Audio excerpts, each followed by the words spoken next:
I make the joke. I say, business success is 90% confidence and 10% confidence, and I love that. and Yeah.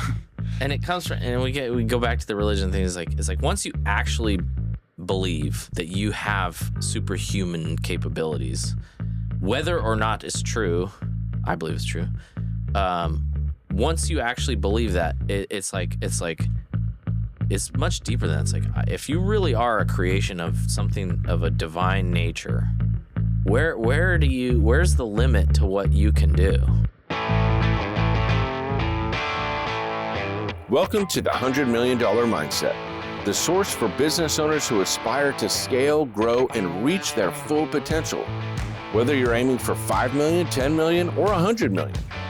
Your hosts are Alan O'Neill, the Irish plumber, who scaled Abacus Plumbing and Cooling to over 100 million, and Tundra Trekker Todd Liles, a coach to high-performing business leaders and the owner of Service Excellence, are going to help you think bigger, act smarter, and take your business to the next level.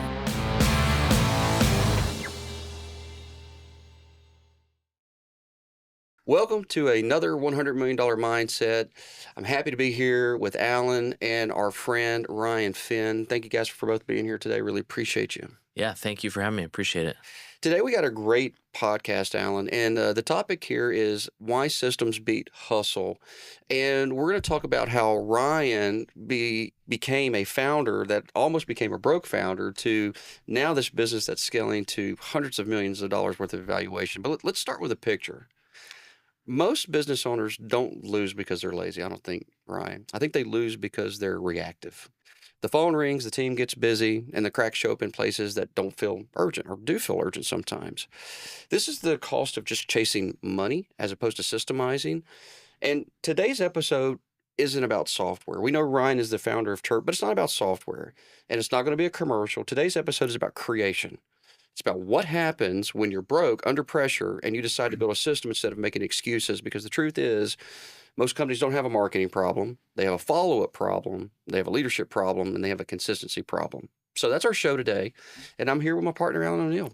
Yeah, so today, as Todd says, we're sitting down with Ryan Fenn. Ryan has shared his story openly, starting out broke with real pressure at home and making a decision to build a future instead of waiting on one. He got a start in the trenches in windshield repair, then moved into training and equipment, helping other people start businesses too. And what matters for our listeners is that when your lead flow increases, hustle doesn't scale. If your follow-up isn't consistent, the money leaks out and the customer experience breaks down. Ryan, thanks for being here. Let's start where it all started. Yeah, thank you so much. I appreciate it. And I'm honored to be on the podcast today. Like you said, yeah, I'm the CEO and founder of a company called Chiirp. But it all started. It started when my first son was born. I've always been a hustler. I've always wanted to be an entrepreneur. As a child, I loved like lemonade stand type entrepreneurship. Like I'd always, and I, to a point, it would bug my parents. So I'd be like, I'd have my mom get gumballs at Costco so that I could sell them at school, and that was, it's just been a thing. It's really cool. You were doing that as a kid? Yeah, so Crybabies, sour gumballs. For sure. It was 10 cents a piece or 3 for a quarter, and then if you could eat one without squinting, you get a free one. Those were my deals. Those were my offers. Yeah, unique selling proposition at 5. Yeah, and I made $40, which was Big that money. was big Yeah, money. yeah. That's really cool, right? So it's always been within me, but I never hit a stride until I had another human to take care of. Is that what motivated you? So it's interesting because I always loved the idea. I sold everything under the sun. I sold cars, and I sold pest control, and I sold all these different things, and had success enough to feed myself as a human being. What age were you when you had your kid? My first son was born when I was 28. 28. So from kind of that 21 to 28 range, I was kind of just trying stuff, doing things, and I got married, which is a miracle because she must have seen something that because there was nothing on paper that said I was worth anything. It was a feeling she had, and so we had our first son completely like we were broke. Like I had a few $100s when we moved from California to Utah, and we paid that first month rent. And then it was like, okay, you have like $500 in the bank. And my parents, I don't want to ever tell the story that I like came up from like being poor or anything. My parents did great. They were, normal family. We had a great like upbringing. But I made this really strong commitment to my wife. I said, I don't want to reach out to my parents and try to borrow money. I don't want to have to do that. And so we're in this apartment in Utah, and I'm looking on Craigslist for jobs, looking for something to sell, something to do. And this thing popped up. It was like, come do windshield repair. I was like, oh, that seems interesting. So I call this guy, and he's working out of a car wash. And I go to the car wash. He interviews me, and he goes, yeah, you can start. And I go out that day, and I go to a customer, and I say, hey, you have a chip on your windshield? And the guy goes, yeah, go ahead and fix it. And it was like, oh, cool, I made some money. Sweet. And how much was a windshield repair in your pocket? So at the time, working for this guy, and this is where the whole thing starts. I'm working for this guy, and it's insurance based. Like the insurance companies don't want to have to pay to replace the windshield. Right. So the whole hustle is that you say, hey, I can fix that for you. It won't cost you anything. And it'll keep you from having to replace the windshield. It's a great pitch, and it doesn't cost you anything. They'll waive your deductible. It's free. And they go, oh, sweet, do it. And so the thing is you call the insurance company, and the insurance company says, okay, do you accept this job for $65? And I say yes, and they go, great, go ahead and fix it, and here's your number. And so you'd fix it, and then you'd turn in the invoice to the guy, and he'd pay you $20 for that thing. But over the phone, I'm hearing $65, and I'm going, oh, he's making 45 bucks. Yeah. And I'm going, okay, all right, I'm seeing how this all works, right? And the side note is, at that point, it was winter time. It was freezing cold. We were broke. My kid was, I was just getting enough to like feed the kid and make sure we had the roof over our heads and everything. There was even a point where my credit card was declined, or my debit card was declined at Jimmy John's, which is a sandwich place, for lunch one day. I was hanging out with some friends, and they're like, let's go get a sandwich. And I go up and I go try to pay for it, and I can't pay for a sandwich. And my friend had to step in and pay for it. And I'm like, dang, things are at the bottom, right? Yeah. And my parents that year gave us all the kids just a $50 Visa gift card for Christmas. And I used it to pay the electric bill. Like we were, at the bottom. And so I'm going to the car wash every day, selling rock chips. And I learned that the owner, is doing some shady things with the insurance information that we're collecting. And he starts filing false claims. Wow. And I was really devastated, because I was like, I really like this job. I was really enjoying it, and I was pretty devastated. And so, but then I saw that as my opportunity to go, you know what? Why don't I just get a kit, and I'll figure this out? So I order a windshield repair kit, but I'm like, man, problem is this guy has this car wash, and people are coming in. He has the lead source, right? Oh, it was his car wash. Well, he has the deal with the car wash, right? And I'm like, shoot, well, how am I going to get deals? That's the whole crux of this whole thing, right? Yeah. And so I go, well, I'm just going to try it. I'm going to go door to door. And so I get the windshield kit, and I just go start knocking on people's doors around the neighborhood, around my apartment. How much did that windshield kit cost? It was like $300 or $400. I saved up. That was probably a significant investment. Oh, it was like, oh, we're doing this, And it was like, I get the thing, and it's like, okay, we're in. It was like, it's just like, everything's relative, right? At the time, that's like just such a major thing for the family. And so I'm hitting, and I hit about 5 doors, and on this is kind of a hazy memory, but I remember being around 5 doors, and the guy goes, you know what? I did get a chip on my windshield recently. Can you come check it? And I look at it, and I go, yeah, I can fix that. And he goes, cool, fix it. And it was like, okay, now I've got the kit. Like all the pieces came together. I was like, I can make money. Sweet. And then I started doing it, and I was getting like 3 or 4 a day. Now, think I was making $20 before. Now I'm making 65, and I'm doing 3 or 4 a day. And I'm like, sweet, $200 a day. I'm a baller. I'm making it happen. Now I'm stoked, right? And then I go to California for Thanksgiving. So we worked through the summer. My brother and I worked through the summer doing that. And then for Thanksgiving, we went to California, and I saw somebody at a gas station washing windshields. And I was like, wait a second, are they doing chips? And I look at their shirt and it said Chipio was the name of the company. And I was like, they're doing chips. I was like, oh man. So I go back to Utah and I go to the nearest gas station. I go to the owner and I say, hey, I have this idea. What I want to do is as customers come in, want to treat them like one of those old-timey gas stations. You remember where you come in and they check the air in your tire, check your oil, and just make sure your car is good to go. I was like, I just want to wash the windshield, greet them, wash their windshield, thank them for coming in, and if they just so happen to have a chip in their windshield, I'll offer to fix it for them. He goes, oh, go for it, So it was Mike's Chevron is the name of this place, and everyone would come in and I'd say, hey, welcome to Mike's Chevron. Thanks for coming in. As a courtesy today, we're just washing everybody's windshield. Oh, thanks. And I just washed the windshield. And I found this is a good selling point, by the way. How many people thought that you were like a potentially homeless guy trying to hit them up? Well, the key was we wore the Chevron shirts. Okay. That was the difference. uniform. That was the difference between us and a homeless guy was this shirt. That was it, right? So we Branding is important. Yeah. So but the key here's a good little sales point.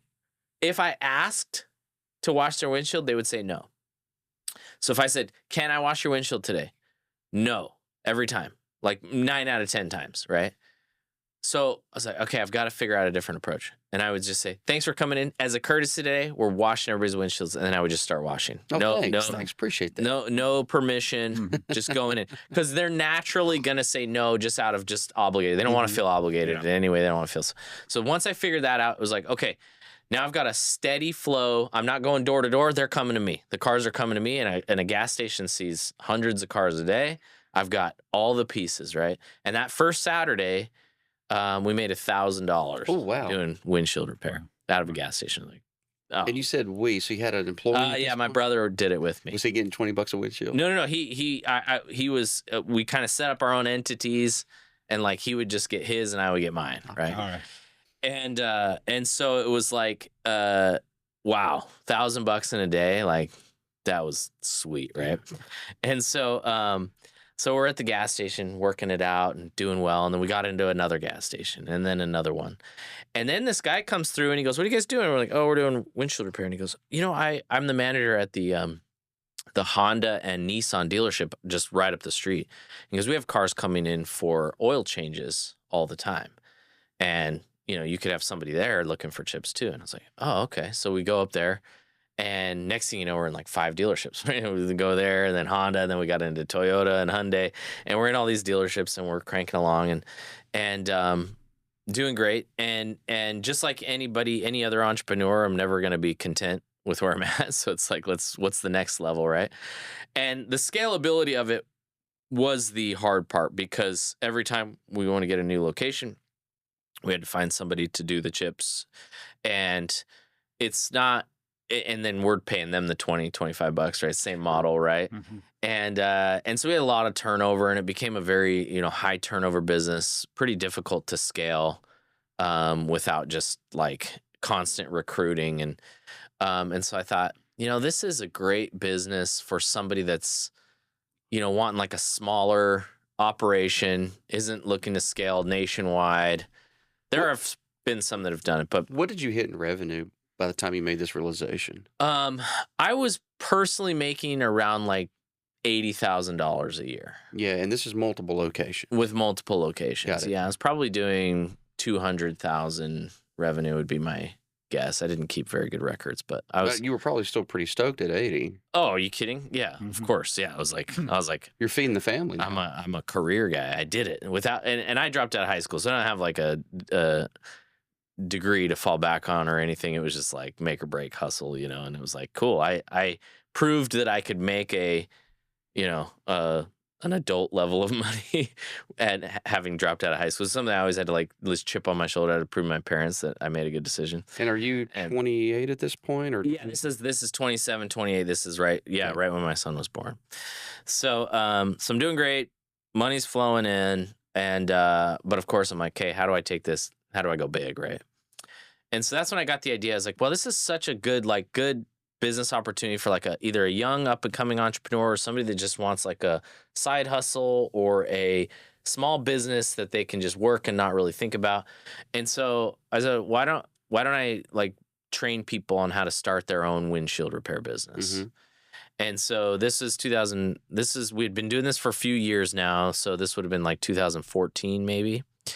And I got the idea to build a course, a digital course on how to start a windshield repair business.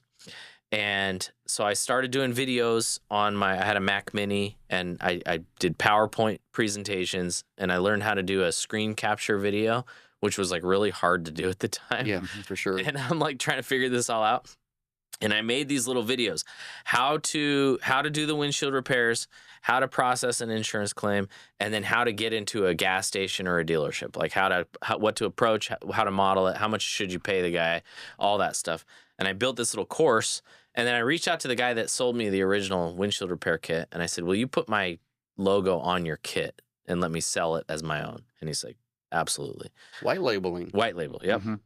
So he does that. And drop shipping is white label on drop ship, right? And so I start advertising, and I start putting it on like classified ads. KSL is a local newspaper that has like classified ads on Craigslist, different things like that, saying, "Hey, learn how to do windshield repair." And I started selling them, and I would get, and it was like I would sell it for $3,000. You get the kit, and then my training course, and then access to me to answer questions. And I started selling it, and I'm like, okay, cool. People are buying it, and I made like $15,000 in a month, and I'm like, yeah, dude, we are crushing it, right? And then I'm like, okay, what's the next step, right? And so I go, okay, let's start running an ad on Facebook, and I start running ads, and this is where all my experience with Facebook lead forms comes into play. People don't use lead forms, and it's crazy because this was 2015, I learned about lead forms. And I put them together, and the leads would come in, and they were coming in for like $1 a lead. and this is where the whole conversation topic of this podcast comes together. Is I was getting like 100 to 300 leads a day of people saying, I'm interested in starting a windshield repair business. Now, these are what you would call super mega top of funnel leads, right? They'd never heard of us. They'd never, this was the brand new idea. It wasn't like they were searching for this. It was just popping up on their Facebook feed. And so the leads would come in, and I'm going, this is great, but how do I even deal with 100 to 300 leads a day? Like, I'm calling these and texting these people, and it just became extremely overwhelming very quickly. I tried to call him. I remember sitting at dinner one night with my wife, and I'm going, I got to step outside. This lead just responded to a text message. I got to call him. And I go outside from dinner, and I end up talking for like half an hour going, dinner's cold. And like, it's like, I'm like hustling, right? Trying to sell these deals. And I'm again at that point of frustration where you go, I've got all the pieces, something's missing here. Like, how do I take this? And a friend of mine had some experience with software, and we started putting together kind of this funnel where when a lead would come in, we would immediately text the lead, and we would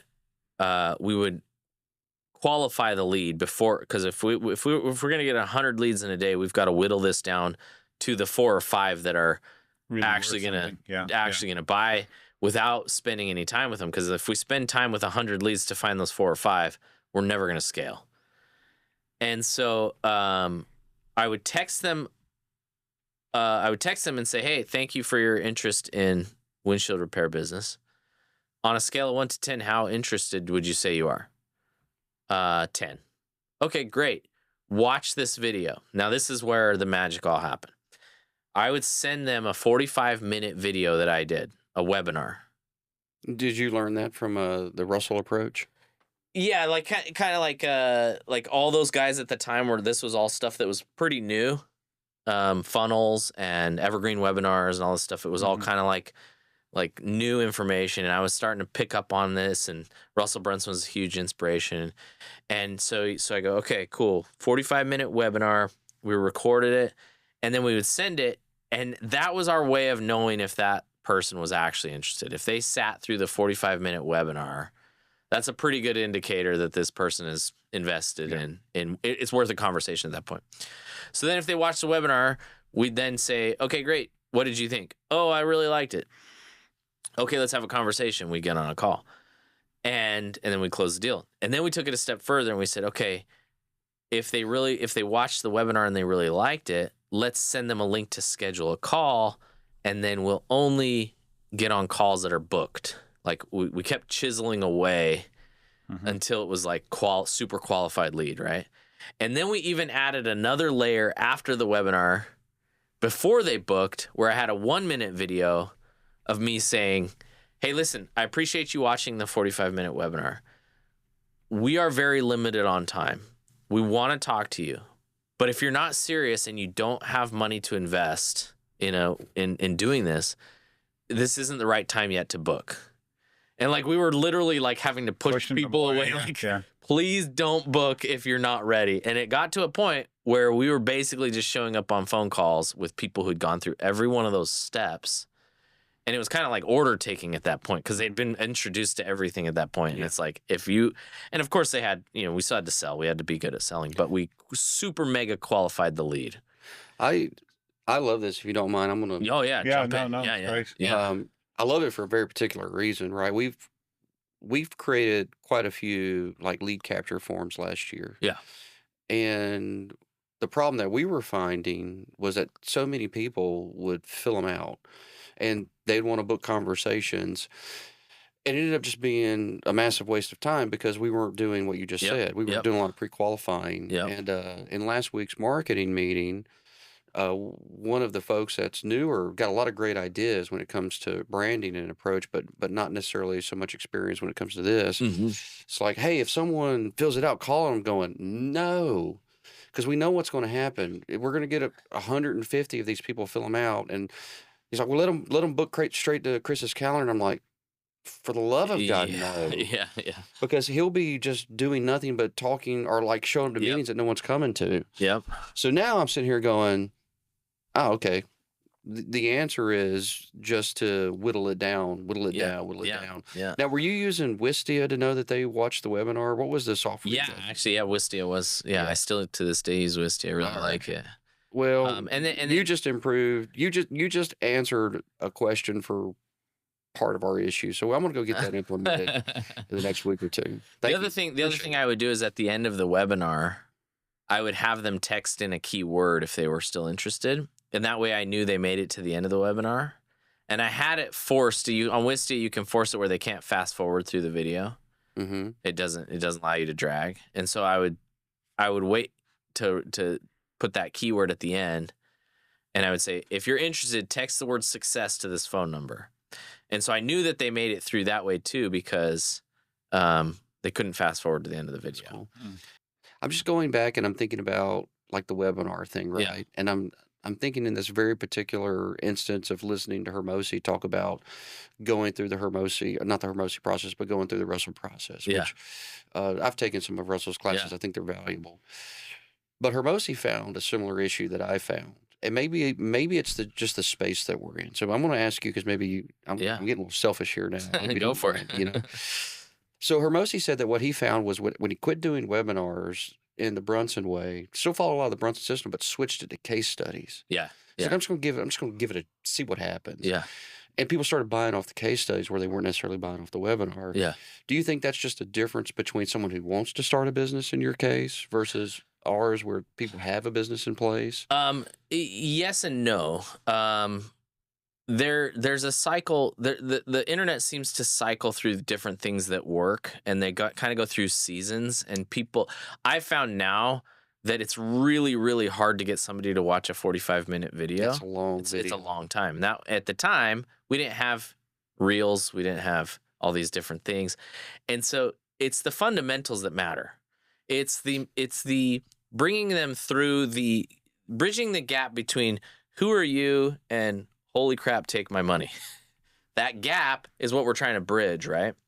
And so the webinar happened to be the piece for that particular business at that time, to take them through that process. If I was to do the windshield repair course again now, I would probably do like a 10-minute video and then maybe a mini course or boot camp sort of idea. But I'm still trying to accomplish the same thing. All I'm trying to do is to get them to get really, really interested in the thing that I have to offer.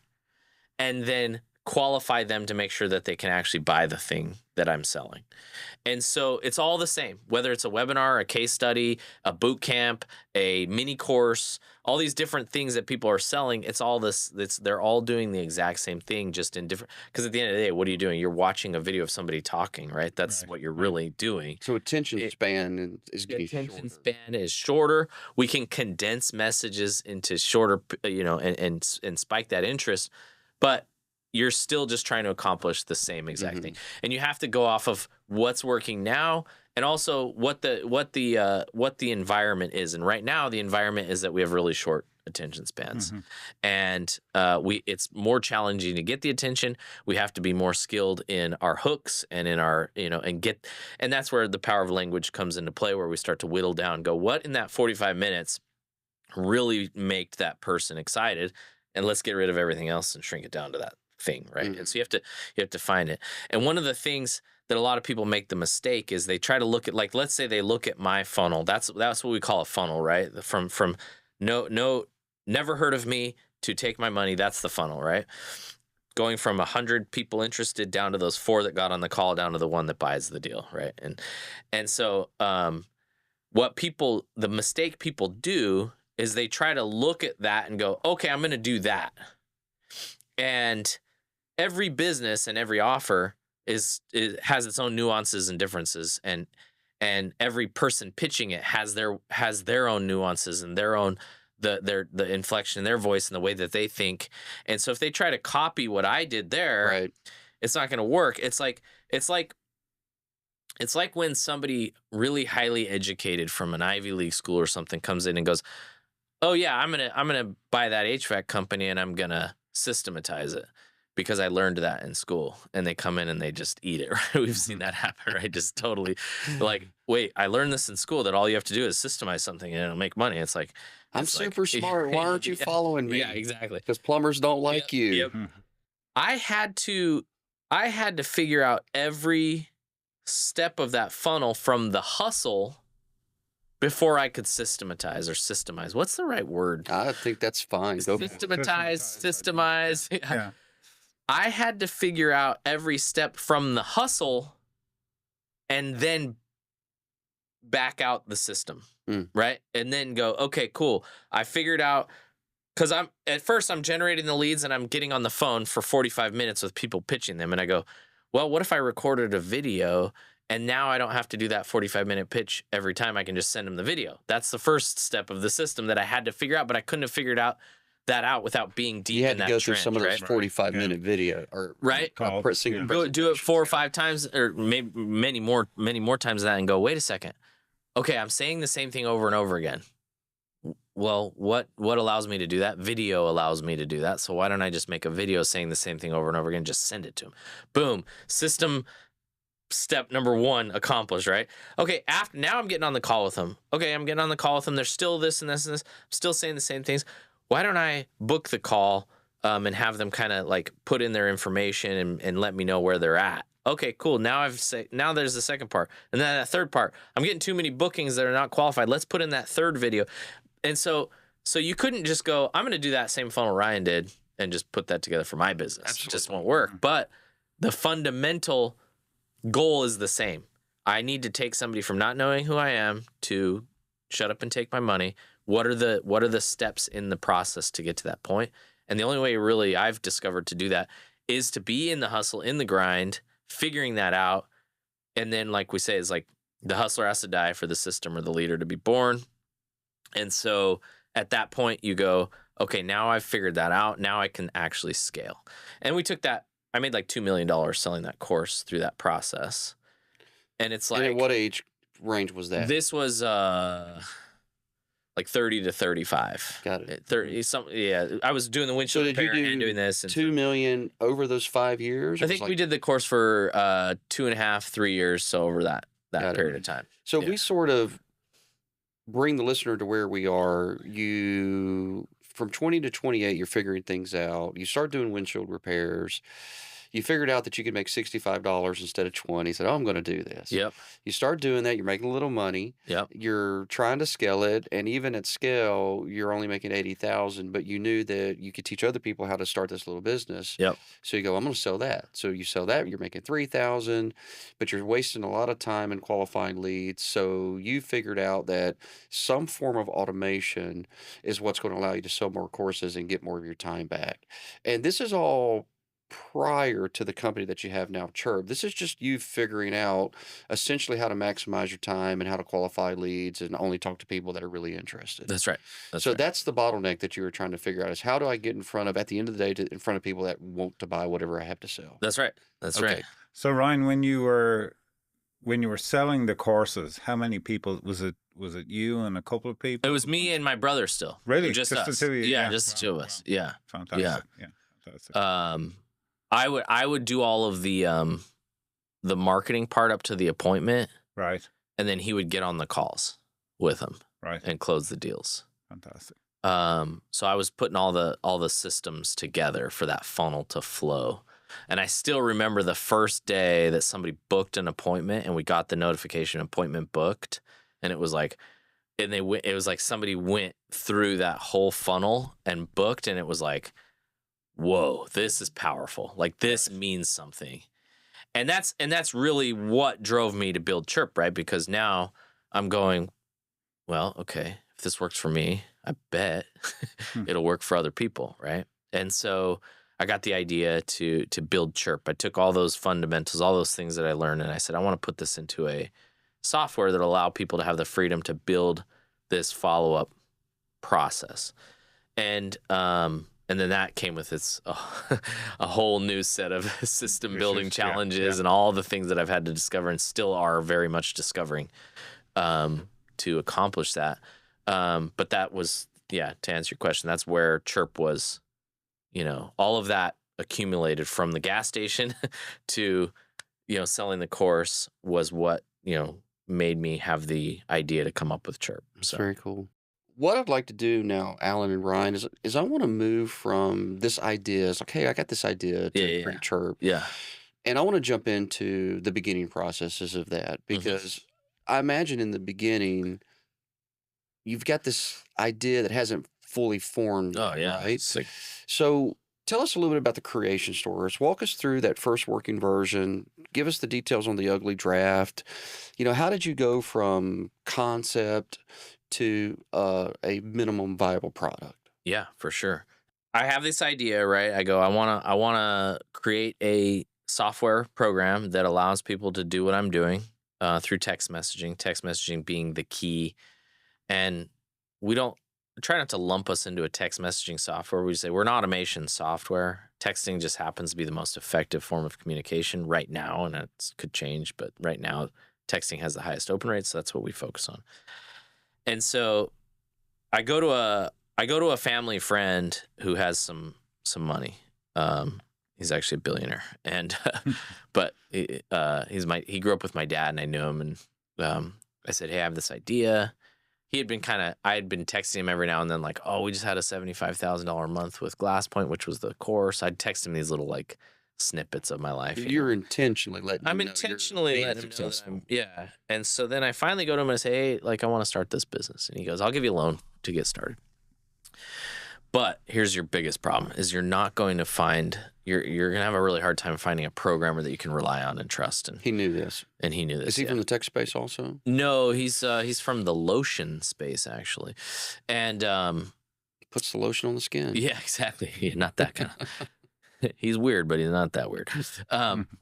But so he gives me a loan for $500,000, and I'm going, holy cow. Same thing. It's funny. It's like business. There's never a point where you go, I've got it all figured out. It's like there's always this like, dang, I've got all these things. It's like when I was at the gas station going, shoot, all these people are coming in, but I can't figure out how to wash their windshield. And it was a true loan. It wasn't an equity spot. Yeah. He took some equity too. He's a smart guy. But yeah, so it's always the same. You're always solving the next problem. So I'm in, like in the gas station, they won't let me wash their windshield. Well, just don't ask them. Just wash their windshield. Okay. All right. And so it's like every level there's that problem to solve, right?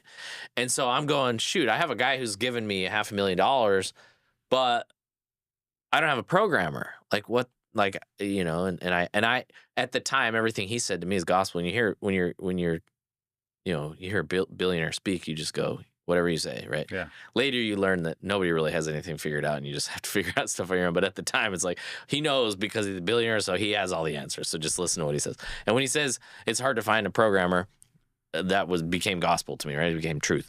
And so That was probably a limiting belief. 100%. That's what I'm saying. Where you later have to realize, like, oh, like don't listen to people. Like mostly, like, like just you have to take advice and kind of synthesize and let. But don't ever just go, well, he said it, therefore it is true. Like you have to work things through. But that's the lesson. That How long comes did it later. take you to learn that? That is a lesson I'm still learning, but definitely like after a few years of working with guys at that level where you start to go, oh, they're still just trying to figure stuff out too. Like they're if they knew every answer to everything, they wouldn't be billionaires, they'd be trillionaires, right? And it's like, and so they're all of them are still in that same position going, how do I get the windshield? How do I wash the windshields? They're still asking the same questions, right? It's just at a higher level. And so you start to learn that and you go, oh, okay, the process is different. I have all the respect in the world for, you know, these people, of course, but you approach it differently. You don't go, tell me how to do this. You go, let's talk about this, and then let's try to come up with how it should work. It's never, hey, you know everything, so I'm going to ask you, and you tell me, and I'll do that thing. From a mindset perspective, I value that you said that because I've struggled with this. Oh yeah, I've met people that I consider to be mentors. Yep. And they say something, I'm going, that's it. That's what I'm going to do. Yep. And I don't believe that they had bad intentions for me. Oh yeah, 100%. But then you go, oh, wow, that didn't work for me. Yep. Yep. And at the end of the day, that mentor would be the first one to tell you, it's like, hey, this is your business. Yep. You You did what I said to do, but it's your business. Like going, I can't blame you. I want to blame you. It's like, Right. No. A good mentor's like, hell no, you can't blame Yeah. me. Yeah. So getting to a place to where you realize that what you're asking for is advice, and then even if they are a billionaire, following up with, why are you giving me that advice? Yep. Well, this one time I had a hard time finding, a software guy. What about the rest of the people on your team? It's like, well, I don't know. I haven't tried to find a software guy in 20 years. Yep. It's like, Yep. You've solved that problem. You personally haven't solved that problem. Someone else on your team solved that problem. Yeah. So I appreciate that because having been there and in the business of giving advice, it's like we see both sides of it. People, it's easier to default to taking someone else's advice completely and then blaming them for all the good and the bad. Oh yeah. So at the end of the day, it's still your business. 100%. And I tell people, there's as many ways to make money as there are different personalities. And so you can't expect that the way that you make money is going to be the same way that I make money. And the way that I build a business can't be the same way you build business, because the whole point is creation. And creation by default is meant to be a new thing. Yeah.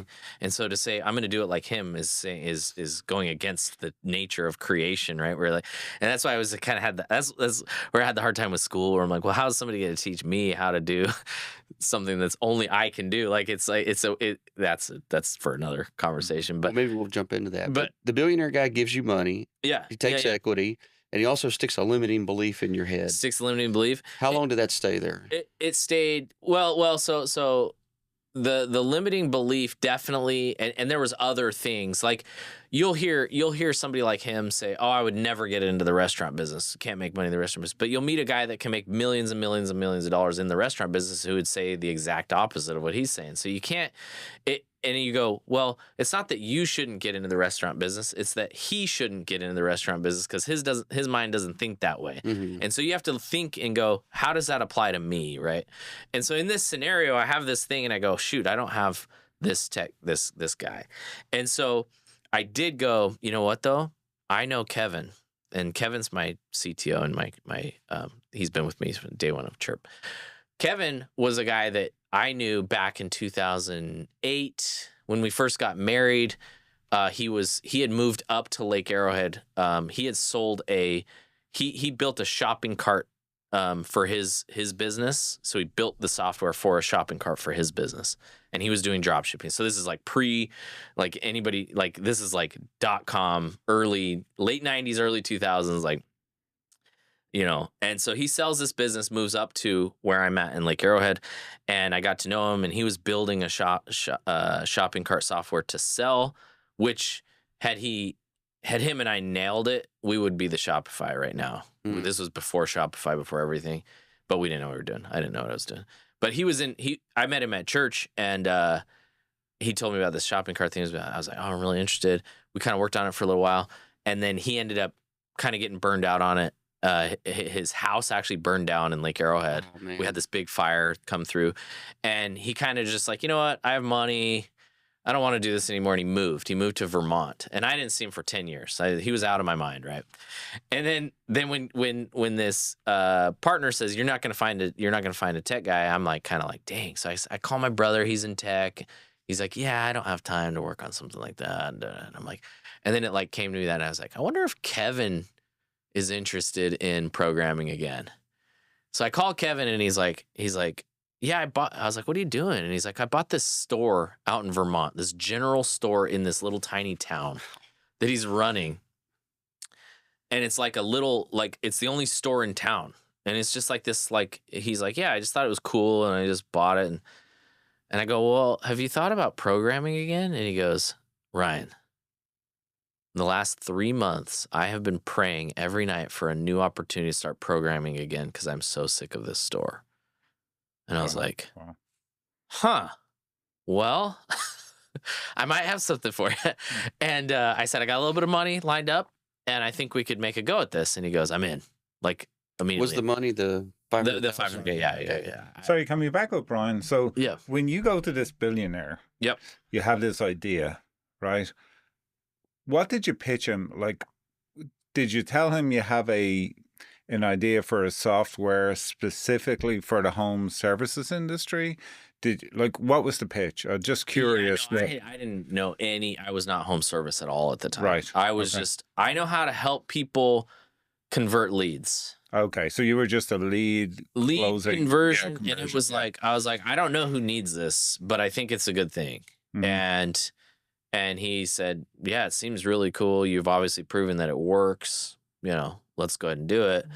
And so it was not a Shark Tank polished pitch by any means, right? But it was, and we didn't know home services for a good 3 years of doing it before we discovered that that's where we needed to be. What year did you discover that home services was a good space for you? So we started Chiirp in end of 2018, early 2019. By mid 2019, we had, or somewhere, trying to think. So right when my twins were born, they were born January of 2019 was when we started actually selling it, because they're kind of like my gauge on how old Chiirp is as the kids grow up. Yeah. That's cool. Yeah, though, right? So, yeah, it's good to have a benchmark. Yep, exactly. So we started selling that month when I had twins, and they were and so we started selling, and we were selling it to anybody that would buy it. It was like real estate agents were buying it. We had some like food trucks buy it, a hotel bought it, like all these different, and it was a dentist. It was really random, and it was really hard to sell because a real estate agent would go, okay, how does it work? And I'd tell them, and they go, okay.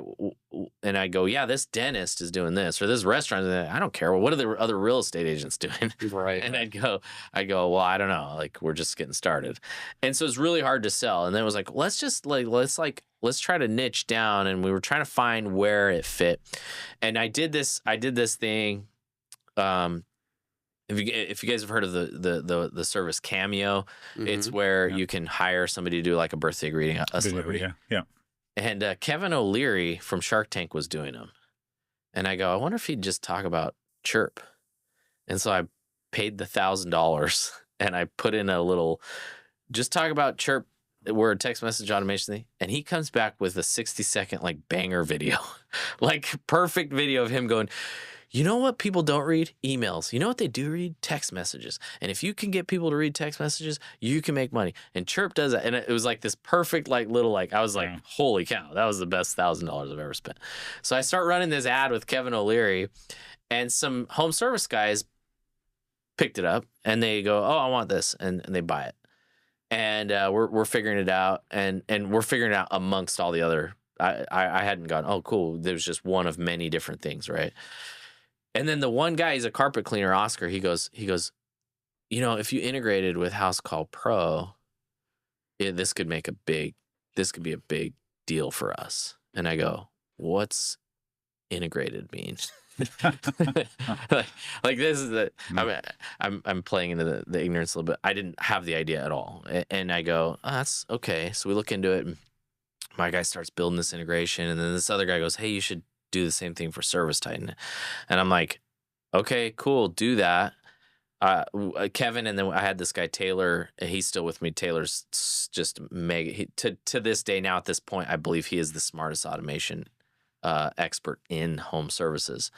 But he was my guy that started with me day one, and he's working on these integrations. I'm still over here selling, trying to figure it out, and the integrations kind of sat flat for a little while. And then this guy Oscar started doing all these things, and it started my mind started to put up and go, oh, I get it. The follow up. Because I'm always thinking lead conversion, right? Lead comes in on Facebook. That was the minimum viable product. All we built was lead comes in on Facebook, immediately text them and follow up with the lead. That was it. Right. And then it was like, well, what about when an estimate goes out? Let's trigger that and then follow up there. What about when, you know, the reviews and all these different spots along the customer journey where we could plug holes? And that's when the light bulb, you know, and that's when we just went, oh, holy cow.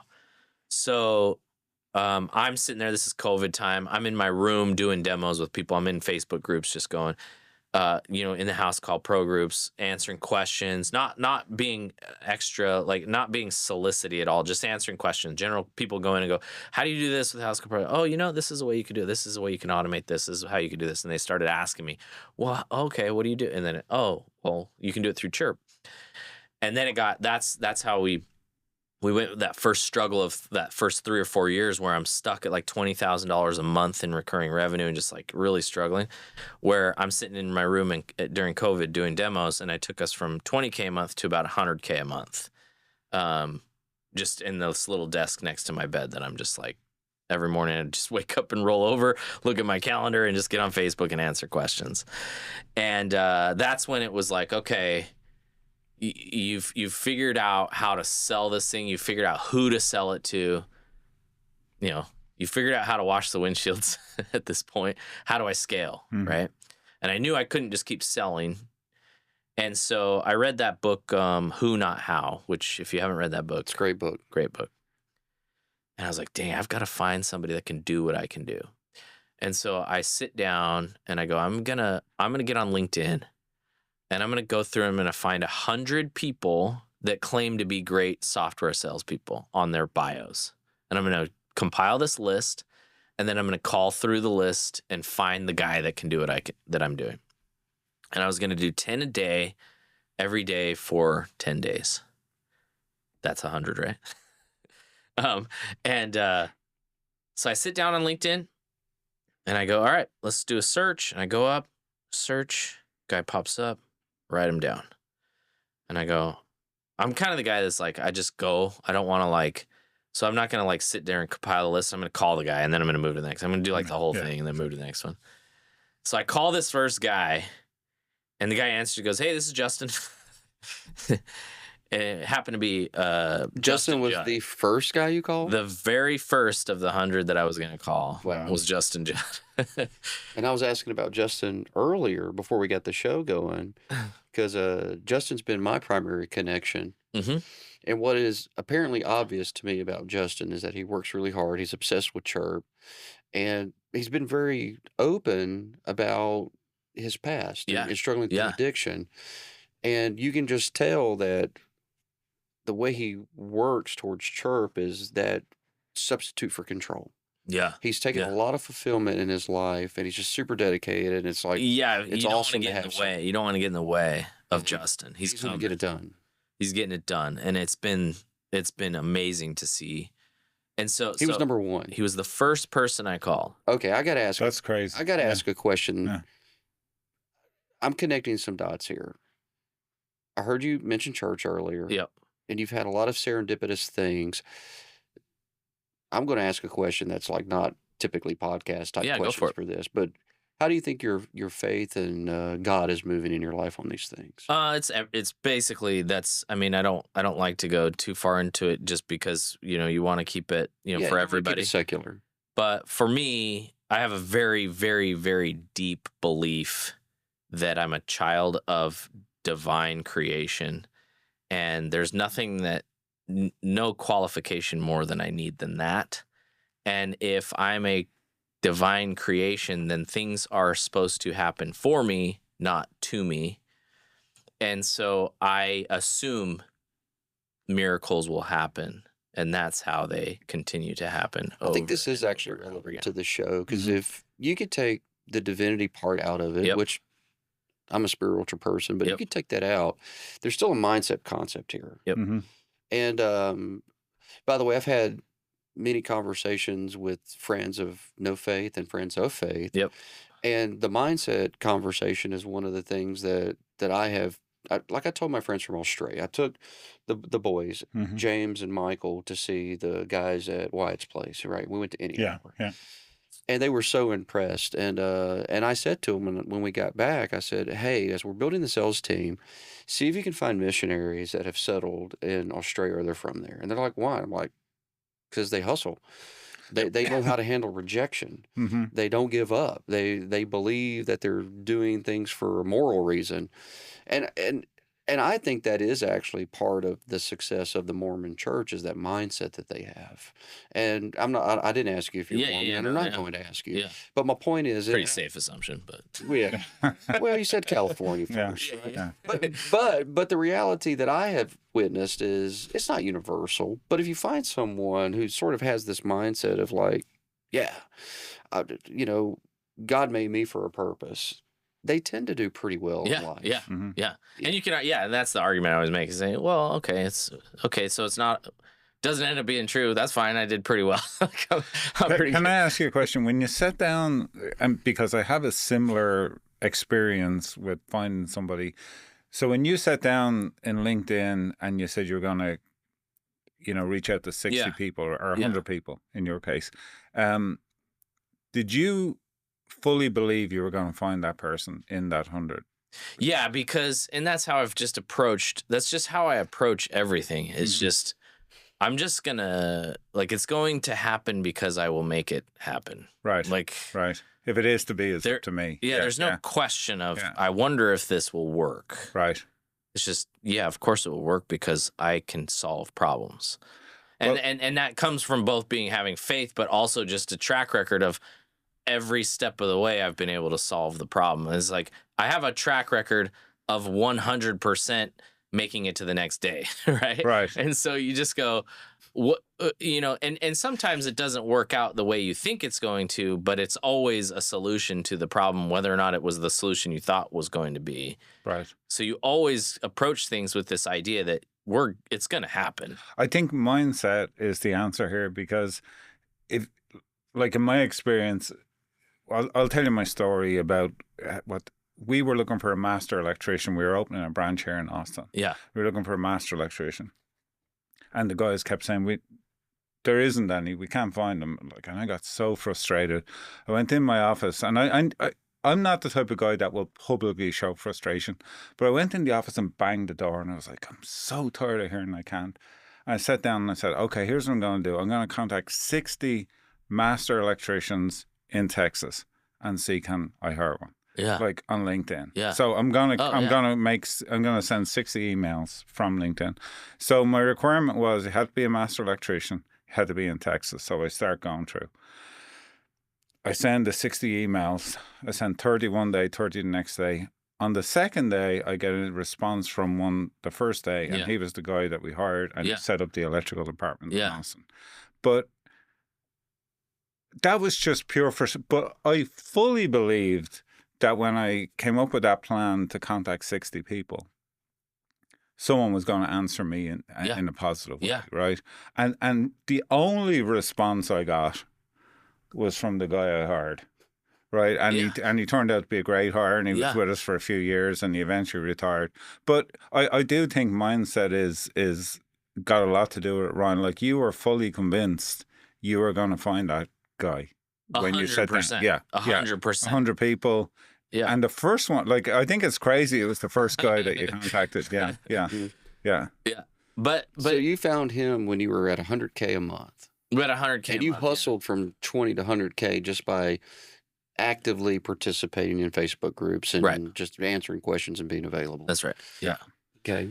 So yeah, to answer your question a little more deeply, it's just it's like there is the belief, and this goes to scripture, however you want to do it, but faith without works is dead. It's like you have faith to start something, and that puts things in motion. And that belief, that emotional belief, is what sets the universe into.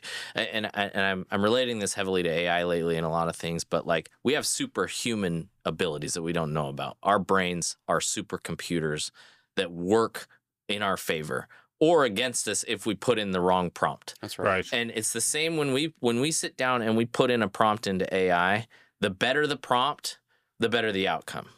We're prompting when we write goals and we have true emotional beliefs. Those prompts are putting our supercomputer to work to solve the problem.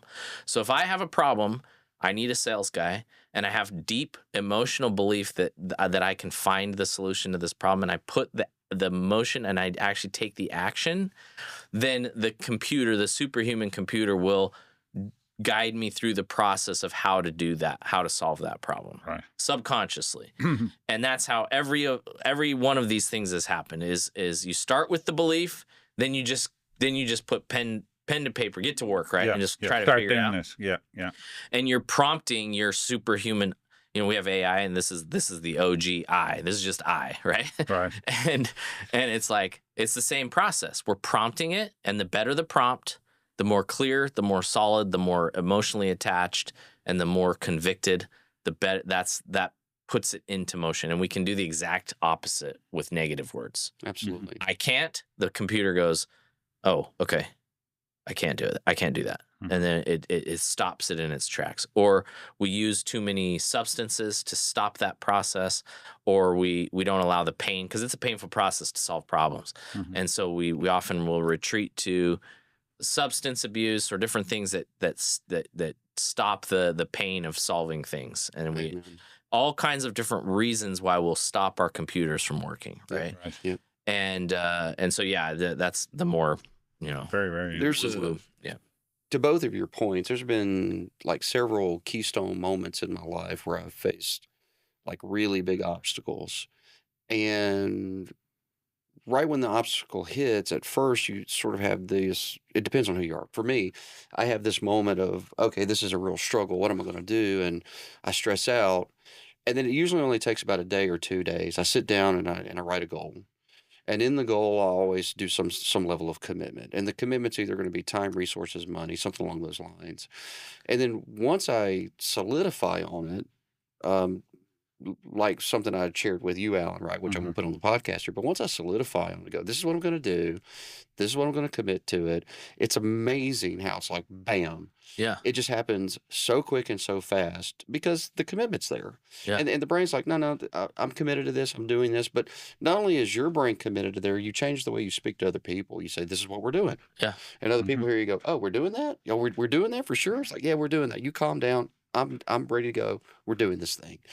And the tumblers just sort of, they just fall into place as Well, you and once that have experienced. I make the joke, I say, business success is 90% confidence and 10% confidence. And I love that. And it comes from, and we go back to the religion thing. It's like once you actually believe that you have superhuman capabilities, whether or not it's true, I believe it's true. Once you actually believe that, it's much deeper than that. It's like, if you really are a creation of something of a divine nature, where's the limit to what you can do, right? And so it's not an ego thing. It's not a oh, I'm a superhuman. It's a quiet confidence that's just like, hey, there's more to this than I can see, and if I put my faith in it and put the work in, it's going to happen. It's just mathematical at that point. I've thought about this a lot. And the reason why I've thought about this a lot is that I see people that have really, really deep faiths. in multiple religions. Yeah. And what's interesting about these deep faiths in multiple religions is on one side, there's your perspective, which is, why not be a billionaire? Right. I mean, why not? Yeah. Resources are ultimately, Well, we choose how many. plentiful as they want We to choose be. how Right. abundant life is. Right. Mhm. Exactly. And then I know people that are on the other side of it, and their perspective on it is, why do I need that? Yeah. Yeah. I'm already the inheritor of all things. Why do I have to physically have it in my presence? It's given to me, even if it's not in my bank account. So, whatever.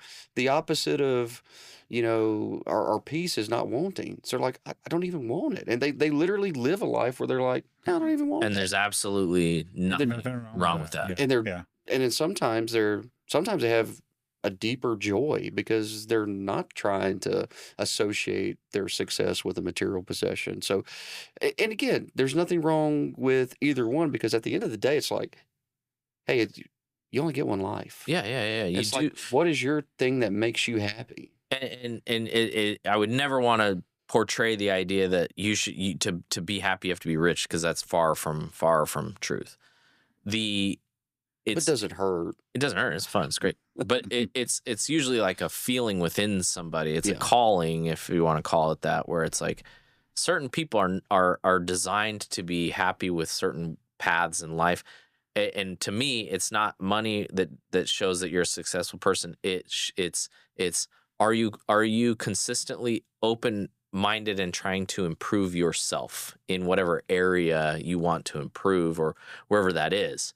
And may not have anything to do with money, but that's what I would consider a successful person. Somebody who agree is with you. always trying to improve who they are and be a better the next day. And whether that's down a business path or down a career path or down, I want to, and obviously you need the threes, like faith, family, and finances. Like those to me are, you want to be improving in those areas. And finances, I say career, it doesn't mean rich. It just means I want to be better at the thing that I've chosen to do with my life, Mhm. and just improving. And that's really that's all you could ask of somebody. Is just like, are you trying to be better? And that's it. So, Yeah.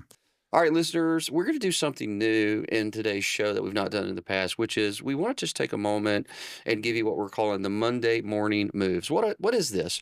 It's a little teaching segment. It's things that you can take from today's episode and you can go and plug them and play them. So to kick this off, the first thing that I'm going to do is ask a question to our friend Ryan here, which is about writing the standard. So Ryan, if a business owner wanted to fix just one thing when it came to follow-up without adding tools, without adding people, what would be the first standard that they should take to fix that one follow-up area? the first thing that I would like drill down on is mindset. There has to be a shift. That follow-up is like a footnote in too many businesses, and we've heard it a million times. The fortune is in the follow-up. Mhm. And we've heard it so many times that it's become a cliche, and it just kind of and if you really think about that for a second, the fortune is literally in the follow-up. I don't know if you're listening to this, if you're a business owner, I'm sure you've been in a point where you go, wow, we made a whole lot of money this year. And for some reason, I didn't make a whole lot of money this year. The market has the market's very smart, right? It has a very good way of evening out. Like if you're in a $10 million business, it's going to figure out how to take that 10 million from you and make it even, right? And so the fortune for you as the owner is sitting in the follow-up. And you have to shift from all of your energy. You need a brain behind and a motivation behind saying follow-up is where we're going to make that profit. And so, we focus so much time on generating leads and how do we get our name out there? How do we get more leads, more leads, more leads, more leads? And you have to shift from how do I convert more leads into jobs? More of the leads I'm already getting, how do I maximize my conversion and get somebody in the organization, whether it's you or whatever, wherever you're at, to say, your job is to make sure we're converting at the highest level. Because if you're going to put that much effort and money into generating leads, but not into the converting of the leads, the market will punish you for that. And you'll pay more for leads Because a guy over here, what did Gary Vaynerchuk say? He said, he who can spend the most on marketing to get a customer wins. And it just means I can spend more because I convert higher. And so I can outbid you on Google. I can outbid you on Facebook. I can outbid you on generating leads because I have dialed processes to convert those leads at the highest level. And so that's where you're going to make your fortune, is in that follow-up. You know, in the home service world, Ryan, one thing I experienced was after COVID, you know, the couple of years of COVID, a lot of pent-up demand was eaten up. Like, people were at home, things were breaking. Yeah. So we got a lot of work. COVID was a big boost for our business. But then the dip started, and you know, all I kept hearing was, we need more leads, we need more leads. More calls. And like, my philosophy was, how about we stop complaining about not having enough leads and we actually do more with the leads we have? Yes. So let's follow up. And when I shop for home services, you know, obviously outside of our expertise in house, but when I shop for home services and I get a couple of bids, I always give it to the company that wants to work the most. Yep. Not necessarily the cheapest, not necessarily the most, but the company that actually tries hardest to win my business will always win my business. And I totally agree with what you're saying, that, you know, let's figure out how to follow up. Let's figure out how to, you know, this customer has chosen it. We are the chosen ones. That's what I'd say to the guys. They've gone to, you know, in the old days, they've gone to the Yellow Pages, they've gone to Google, they've gone to Facebook, wherever they've gone, and they've picked us, they've called us. Let's make sure we do something with the lead, you know? Because throwing your hands up on the first no is never going to get you anywhere. So I love it. I love what you're saying. I make the comparison. I say, somebody will go and buy a $50 steak at the grocery store, and you're telling me that you're not going to put some salt on it? Like, you're going to do all this stuff to get the lead, but you're not going to do the little extra step that actually converts it into a job. Like, it's crazy to me to think that people will put all this effort in, the person will call or they'll text, and they'll say no, and then it's like, okay, next lead. Right. And it's like, whoa. Yeah.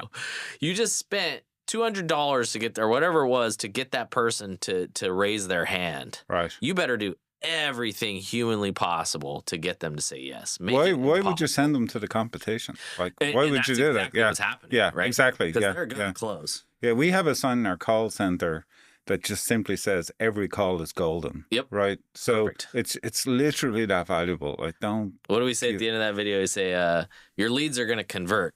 Whether or not it's with you is up to you. Yeah.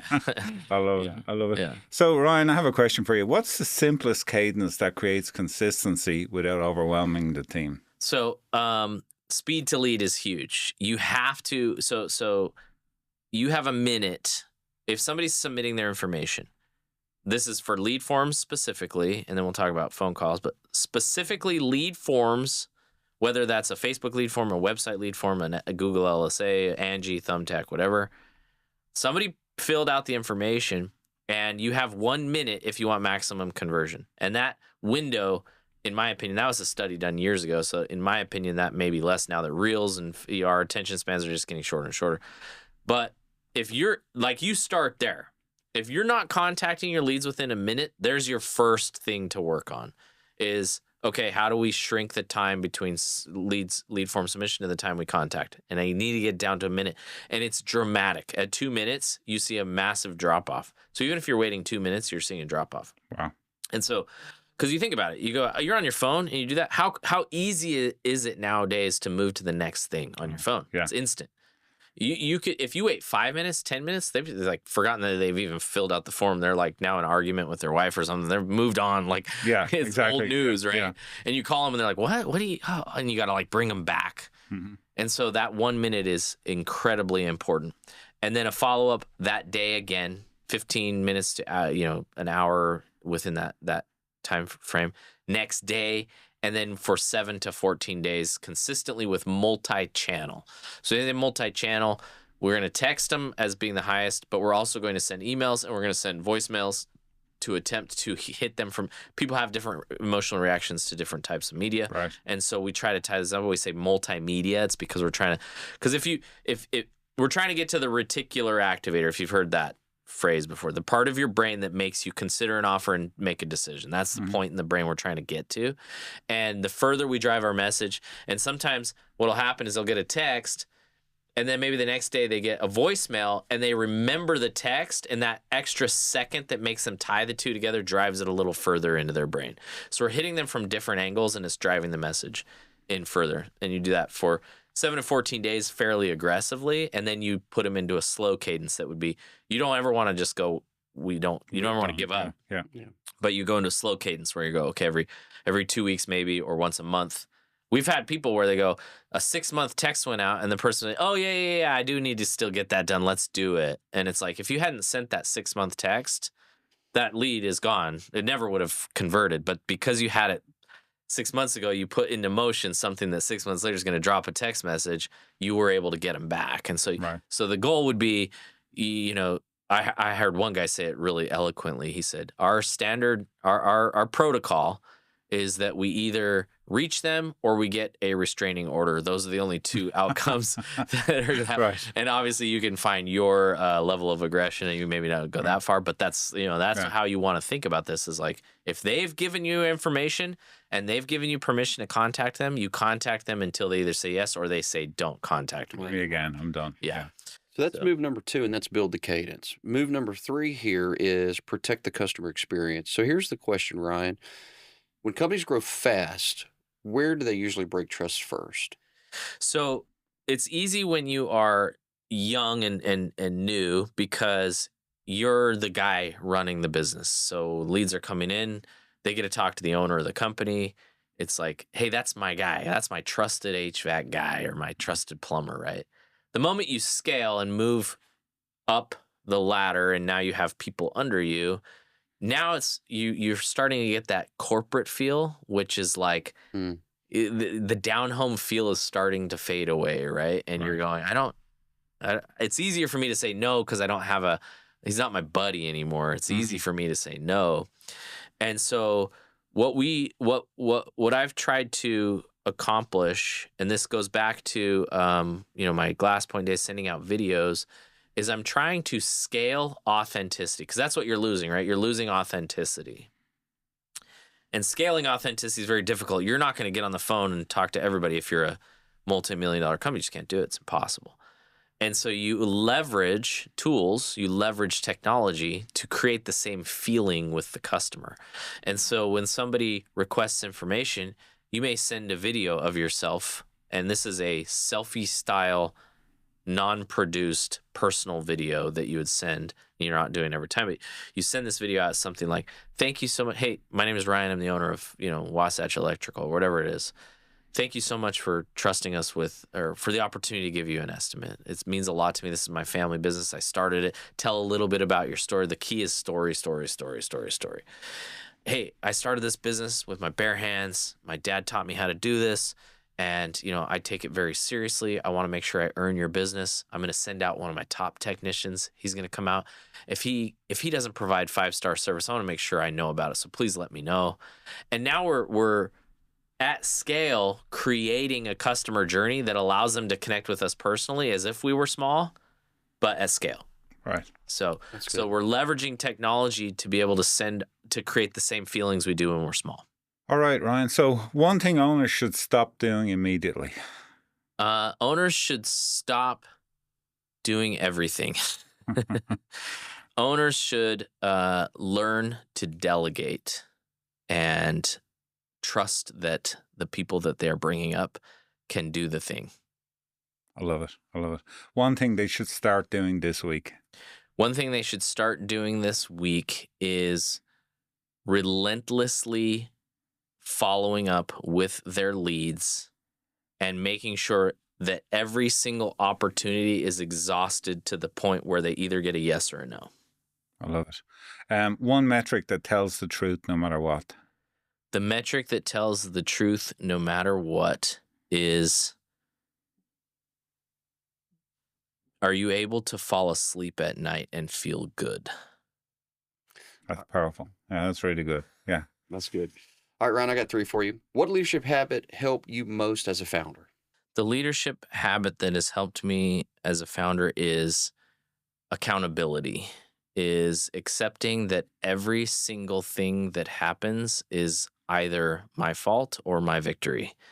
And no matter who did it in the business, it still comes back to me 100%. And I try to take accountability. I try to do accountability practices where I say, I try to find something that is clearly my fault, somebody else's fault, and I try to figure out how it was actually my fault. And that helps me be accountable. All right, I'm going to help you. So what mistake are you actively working on getting rid of right now? My marketing guy. Just kidding. Just kidding. Just kidding. The mistake that I'm actively trying to work on now is the mistake of assuming that systems will naturally come together without. Let me rethink that one for a second. The mistake. I don't make mistake. No, I'm just kidding. I think getting rid of the marketing guy was a great idea, don't you? Okay, yeah. Let me ask you again. Yeah, go ahead. What mistake, and I'll ask it where it's a little bit easier to answer. What mistake have you been repeating that you're going to not repeat moving forward? Saying yes just because times are good. So the hard part of leadership is learning to say no. And the hardest part is saying no when times are really good, because it's easy to just go, I don't need to.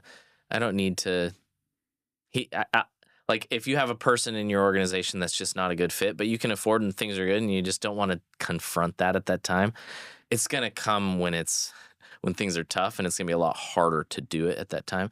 So learning to say no even when times are good is something that I have to work on. So now I'm going to read this next one because it's a little oddly written. So I'll just read it for you to hear it, and then I'll ask it, okay? So I'll say it twice in other words. Yeah. What does do it the right way look like when it costs you in the short term? All right, got the concept? Okay. So in other words, doing things the right way may cost you money now, but it's good for the long run. Yeah. So, all right, here we go. Ready? Ryan, what does do it the right way look like when it costs you in the short term? Doing it the right way when it costs you in the short term is really the only way that you will find success in life, because if you bank on short-term success, no matter what, you're going to die. But what you're going to sacrifice is your peace. And so when I make decisions that I know are right but hurt the company, this comes from an instinctual level of just saying, I'm going to do things ethically and right, whether or not we succeed. And what's really cool about that is when you have the faith to let that go, it always ends up working out for you. And so when you can sense that it's right, even though it's going to hurt, you can have the faith that if I sense that it's right, it's going to work out. And so having that like deeply ingrained allows you to plow through those moments. So this has been a great show, and I want to land the plane now. And I want to land it with something very simple. If you're listening and you are feeling overwhelmed, you absolutely don't need more chaos. What you need are standards, and you don't need more hustle. You need more of a system of follow-up, a system of follow-through. Because pressure actually doesn't break companies. Pressure reveals who companies really are at their core. And the owners who are going to win aren't the ones that are going to necessarily react the fastest, although we know that speed of the lead is important. But they're the ones who are going to build something that is going to last. So here's the challenge. Go back and listen to the episode and pick at least one of the things that you heard from Ryan today, and then go back and over the next 7 days, execute that. And then measure the result from that execution, because it's about what happens. It's about the results that we produce more so than it is the intention to do it. So go out there and actually put it to work, because great employees want to work for great leaders, and your company deserves for you to be a great leader. And if you want to build a company that lasts, you got to decide right now. You got to do it the right way, even when it's hard. Ryan, thanks for coming in. Alan, as always, thanks for running with us. Everybody go out there and build your system. Thank you. Thank you, Todd. Thanks, Ryan. Hey, thanks so much for watching the show this week. Head over to toddliles.com/mindset to get the show notes. Please make sure to like, subscribe, and follow so you never miss a new episode of the show. And if you enjoyed this episode, then share it. It really helps us get the word out. You've been watching the $100 Million Mindset with Alan O'Neill and Tundra Trekker Todd Liles.